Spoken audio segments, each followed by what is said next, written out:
Just ఒకసారి చూద్దాం. షంబీపూర్ రాజు ఉన్నారు, మాట్లాడదాం. షంబీపూర్ రాజు గారు ఇక్కడ నుంచి బయలుదేరుతామని స్టేట్మెంట్ ఇచ్చారు. లైవ్లో ఉన్నాం మనం.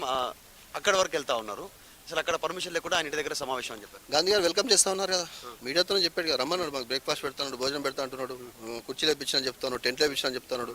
మరి ఆయన వెల్కమ్ చేసినప్పుడు మా ఎమ్మెల్యే కదా, మేము కష్టపడ్డాం కదా, మా చెమట వచ్చి మా రక్తం వచ్చి నిద్ర లేకుండా నిద్రాహారాలు లేకుండా గెలిపించాం కదా ఆయన్ని. కార్యకర్తలం కదా, మేము పార్టీ కార్యకర్తల నాయకులం కదా, తప్పకుండా వారు వెల్కమ్ చేస్తూ ఉన్నారు కాబట్టి వెళ్తా ఉన్నాం. ఒకవైపు ఏమో వెల్కమ్ చేస్తున్నా అని చెప్తే ఇంకోవైపు పోలీసులతో మమ్మల్ని ఆపే ప్రయత్నం చేస్తారు. ఇది కరెక్ట్ కాదు.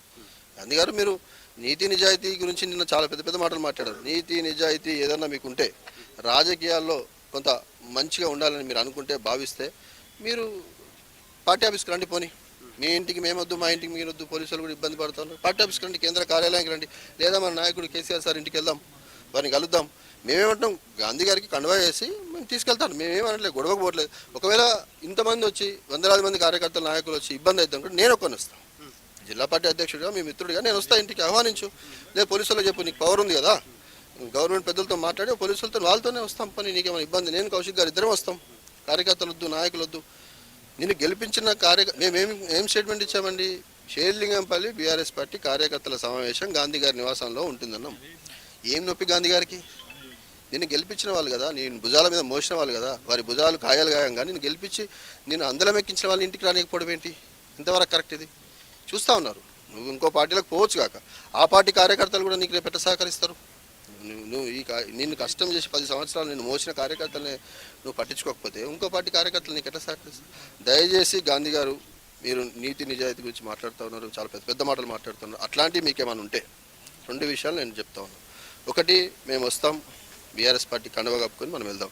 లేదు, నువ్వే గొప్పగా కొంచెం పెద్దగా ఉండాలి, నీకు సమాజంలో మంచి పేరు రావాలనుకుంటే నీవే డైరెక్ట్గా పార్టీ కేంద్ర కార్యాలయానికి రా, అక్కడ ప్రెస్ మీట్ పెట్టుకుందాం. నేను మా కౌశిక్ రెడ్డి గారి మీద హత్య చేసే ప్రయత్నం చేశారు, వారితో ఇంకోటి వచ్చి మాట్లాడతాం. నేను కౌశిక్ గారు వస్తాం, వెల్కమ్ చేయి, పోలీసులకు చెప్పు, పవర్లో ఉన్నావు కదా, పిఎస్సీ చైర్మన్ తీసుకున్నావు కదా దొంగదారిలో, నువ్వు చెప్పి విటా చెప్పి మేము వస్తాం తప్పకుండా. లేదు నువ్వు కార్యాలయానికన్నా రా, ఏదో ఒకటి గాంధీ గారు చేయాలి, లేదా సభ్యత్వానికి, నీ అసెంబ్లీ సభ్యత్వానికి రాజీనామా చేసి నీ చిత్తశుద్ధిని నిరూపించుకో. ఎగ్జాక్ట్లీ. మొన్నటి వరకు పార్టీలో ఉన్నటువంటి అరికపూడి ఇంత సడన్గా వైరుధ్యం, ఇంత వైట్లో వచ్చింది, ఇంత ఇద్దరి మధ్య ఇంత ఈ పరిస్థితులు ఎందుకు క్రియేట్ అయినాయి? ఒకరిపైన ఒకరు దూషించుకోవడం, అటాక్ చేసుకోవడం, సొంత పార్టీలో ఉంటున్నాయి. మళ్ళీ ఇప్పుడు కూడా పార్టీ మారలే, నేను బీఆర్ఎస్లోనే ఉన్నాను, ప్రతిపక్షంలోనే ఉన్నాను చెప్తాను. అదే అన్న, నేను మీరు గాంధీ గారి వ్యవహారశైలి మీకు తెలుసు, అందరూ సమాజానికి కూడా తెలుసు. వారు తెలుగుదేశం పార్టీ ఆదరించి, వారిని ఆశీర్వదించి, రాజకీయ భవిష్యత్తు చూపించి, వారికి చంద్రబాబు నాయుడు గారు ఎమ్మెల్యే చేస్తే ఆ పార్టీని కాదని బీఆర్ఎస్కి వచ్చారు. సంతోషం. వచ్చి అప్పుడు రాష్ట్రం ఏర్పడేది వచ్చారు.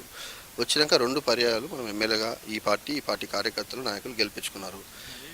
బీఆర్ఎస్ గాంధీ గారే చెప్పారు కదా, నేను కాంగ్రెస్లో జాయిన్ అయిన ట్విట్టర్లో పెట్టుకున్నారు కదా, గాంధీ గారే నేను ఎవరినో కలిశానని చెప్తా ఉన్నారు. నేను ఒక్క మాట అడుగుతా ఉన్నా, గాంధీ గారే ఏమంటున్నారంటే దేవుని కండువా, పార్టీ కండువా గారు. నేను అడుగుతా ఉన్నా, రేవంత్ రెడ్డి గారి నివాసం దేవాలయమా? రేవంత్ రెడ్డి పంతులా? ఎట్లా వేస్తారండి కండువా? ఆయన ఏమంటున్నాడు, అది కాంగ్రెస్ కండువా కాదు, దానికి చేయగుర్తు లేదు, దేవుని కండువా అంటున్నాడు. దేవుని కండువా అంటే మేము వినాయకుని పెట్టుకున్నాం, అక్కడికి వస్తే మంచి ప్రసాదం ఇస్తాం, కండువాలు వేస్తాం, దర్శనం చేసుకొని పోతారు. రేవంత్ రెడ్డి గారి నివాసం ఏమన్నా దేవాలయమా, వారేమన్నా పెద్ద పంతులా? ఎట్లా వస్తుంది నీకు? నిజంగా అదే నిజం, దేవుని కండువనే అనుకుందాం, దా కదా బీఆర్ఎస్ పార్టీ కార్యాలయానికి, మమ్మల్ని పిలువు కదా. మేము వస్తా అంటేనేమో నిన్న పోలీసులతో మా కౌశిక్ రెడ్డి గారిని గృహ నిర్బంధం చేసి, పోలీసుల సహకారంతో, గవర్నమెంట్ పెద్దల సహకారంతో, వారి ఆశీర్వాదంతో మా కౌశిక్ రెడ్డి గారి ఇంటికి వెళ్ళి వారిని చంపే ప్రయత్నం చేసి నర్సింగ్ పోలీస్ స్టేషన్ తీసుకెళ్ళి రాజమర్యాదలు చేస్తూ ఉన్నారు. మేమేమో మంచిగా వెళ్ళి మా నాయకుడిని, మా ఎమ్మెల్యే గారిని కలుస్తామంటే మమ్మల్ని అరెస్ట్ చేస్తూ ఉన్నారు. ఇది ఎంతవరకు కరెక్ట్? మొత్తం బయట వజ్ర వాహనాలు, పోలీస్ వాహనాలు ఇంతవరకు వచ్చినాయి, ఇంతమంది వచ్చిన వాళ్ళు కూడా దాదాపు ఇప్పటికీ 3-4 వెహికల్ అరెస్ట్ చేసి తీసుకెళ్తా ఉన్నటువంటి సిచ్యువేషన్. మీరేమో సమావేశం అంటారు, 11 గంటలకు వెళ్తామంటారు, వెళ్తారా? మీరు వెళ్ళే ప్రయత్నం చేస్తారా? ఇట్లా ఇంతమంది పోలీసులు ఉన్నారు అన్న. మీకు ఒక విషయం నేను గుర్తు చేస్తా, మీకు కూడా తెలుసు, నిర్బంధాలు చేసే దగ్గరనే ఉద్యమాలు వస్తాయి. అణిచివేసినప్పుడే అదే స్థాయిలో లేచే ప్రయత్నాలు చేస్తారు. మాకు ముఖ్యంగా మాలాంటి వాళ్ళకు ఈ అణిచివేతలు, ఈ పోలీసు వాళ్ళ లాఠీ దెబ్బలు, తూటాలు, కేసులు, గృహ నిర్బంధాలు, అరెస్టులు మాకు కొత్త కాదు. 14 సంవత్సరాలుగా రాత్రి 2 గంటలకు, 3 గంటలకు, 1 గంటకు తీసుకెళ్ళి ఉద్యమంలో మమ్మల్ని 3 రోజులు, 4 రోజులు కనబడకుండా చేసి చాలా ప్రయత్నాలు చేశారు. ఒక సందర్భంలో మీకు తెలుసు, ఉద్యమంలో ఈ ప్రాంతంలో, ముఖ్యంగా హైదరాబాద్ ప్రాంతంలో మమ్మల్ని ఉండనియొద్దనే కుట్రలు కూడా చేశారు. నియంతలుగా వ్యవహరించిన వాళ్ళని కూడా కౌశిక్ ఎదుర్కొని రెడ్డి కూడా పాల్గొంటున్నారా? మరి నాయకులు నేతలందరినీ అరెస్ట్ చేస్తే నిన్న ఉద్రిక్తతలు ఇవాళ కూడా మళ్ళీ స్ట్రాటజీ శాంతి భద్రతల సమస్యలు రావా? బీఆర్ఎస్ నేతలు ఏమంటారు దీని గురించి? ప్రజాస్వామ్యంలో ఉన్నాం మనం. పోలీస్ వ్యవస్థ మీద మాకు పూర్తి స్థాయి నమ్మకం ఉంది, పూర్తి స్థాయి గౌరవం ఉంది. కాబట్టే మేము వారికి రెస్పెక్ట్ చేస్తూ ఉన్నాం. మేము నిన్న కూడా మేము సిపి ఆఫీస్కి వెళ్ళి కూడా వారికి విజ్ఞప్తి చేస్తాం. ఈ రకమైనటువంటి అటాకులు చేసి మా వాళ్ళని ఇట్లా చేస్తే కరెక్ట్ కాదు కదా అని చెప్పాం. మీరు చూశారు 10 సంవత్సరాల్లో ఏ కాంగ్రెస్ పార్టీ లేదా ఇంకో పార్టీ నాయకుని ఇంటి మీద అటాక్ జరిగిందా మీరు ఒక్కసారి ఆలోచన చేసుకోండి. లేదా ప్రతిపక్షంలో ఉన్న నాయకులు వారు ఎవరన్నా కావచ్చు కాక 10 years లో జరిగినటువంటి మొదటి దాడిగా చర్చ జరుగుతూ ఉంది. అది కూడా ఎమ్మెల్యే ఇంటి పైన. అది ఏ పార్టీ అయినా కావచ్చు ఆఫ్టర్ తెలంగాణ ఫార్మేషన్ తర్వాత.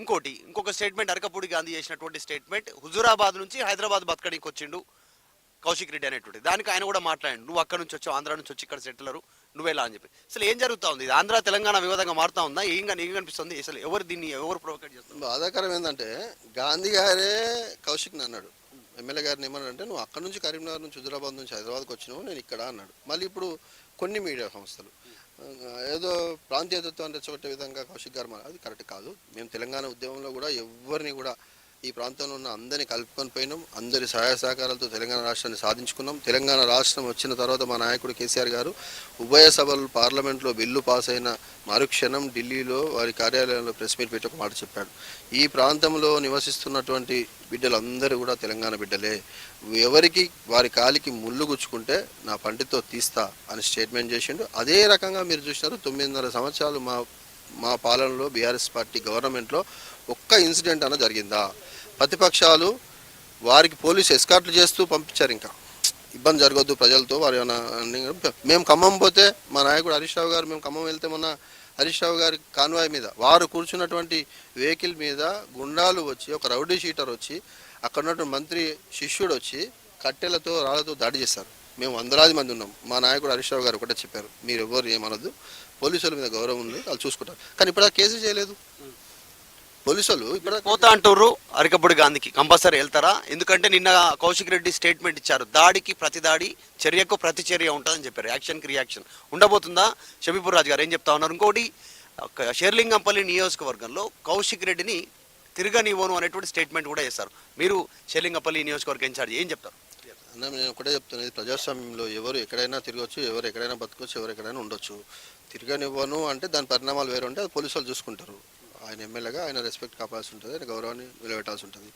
నేనేమంటున్నా అంటే గాంధీ గారు పిలుస్తూ ఉన్నారు కదా, వారు పిలిస్తే తెలంగాణలో భోజనానికి పిలిస్తే పోవాలి కదా. ఎక్కడైనా కూడా భోజనానికి పిలుస్తూ ఉన్నారు, ఆయన ఇంటికి వెళ్తాం భోజనం చేస్తాం. ఎందుకు గాంధీ గారు ఎందుకు భయపడుతూ ఉన్నారు? మీరు పిలుస్తూ ఉన్నారు, పోలీసు వాళ్ళతో అరెస్ట్ చేయిస్తూ ఉన్నారు. ఎందుకు? మేము గెలిపించినాం కదా, మా భుజాల మీద మిమ్మల్ని 10 సంవత్సరాలు మోసాం కదా, మేము వస్తే నీకు నష్టం ఏంటి? మేము వస్తే నీకు ఏమి ఇబ్బంది అవుతుంది? మేము వస్తాం, నువ్వే ప్రభుత్వ పెద్దలతో మాట్లాడి, మీ ఇంటి దగ్గర పోలీసులు వద్దు, మా ఇంటి దగ్గర వద్దు, మా కార్యకర్తల నాయకులు కూడా ఎవరు రారు, నేను కౌశిక్ గారు ఇద్దరమే వస్తాం, ఇద్దరమే ఒక చేతిలో కండువా. నిన్న అటాక్ చేశారు కావాలి, మీరు కూడా అటాక్ చేస్తారు? చేయమండి, మాది కాదు అట్లా, మా పద్ధతి కాదు, మా సంప్రదాయం కూడా అది కాదు. ఎందుకంటే మీరు చూశాను, ఇందాక చెప్పాను, ఉద్యమంలో కూడా అట్లాంటి ఎప్పుడు మేము చేయలేదు.